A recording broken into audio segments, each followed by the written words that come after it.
Kwanza tumekuwa na kikao kizuri, tulialikwa na Mheshimiwa Waziri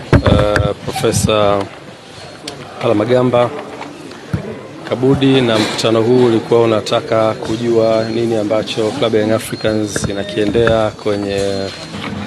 discussion ya mchezo wa 184 dhidi ya Simba uliopangwa kucheza tarehe 8 mwezi wa 3 2025.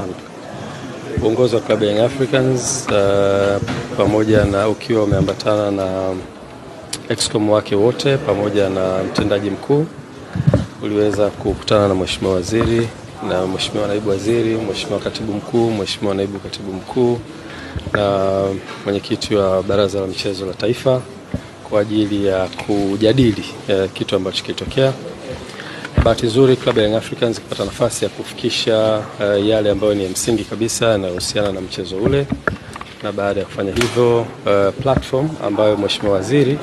na jopo lake walitengeneza, dhamira yake kubwa ilikuwa ni kusikia nini kinachotoka kwa viongozi wa Young Africans, na sisi wakati wote tukiwa kama viongozi tunasimamia interest ya taasisi yetu, ambayo taasisi yetu inasimamia wanachama na timu kwa ujumla.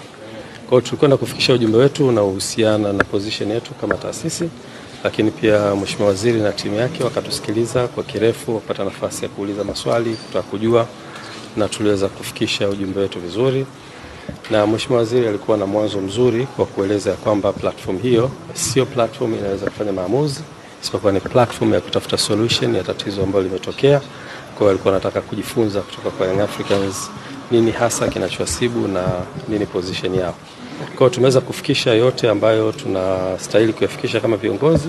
ambayo yanabeba ujumbe wa kamati ya utendaji, lakini ujumbe wa wanachama wetu na wapenzi na mashabiki waliokuwa nchi nzima.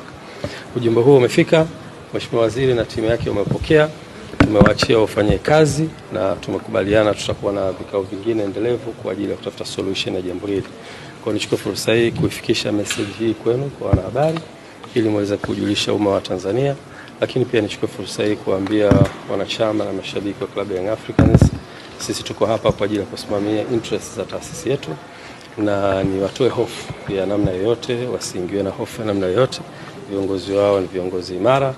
na wako hapa kwa ajili ya kusimamia interest za taasisi. Kwa hivyo wakae kwa kutulia, na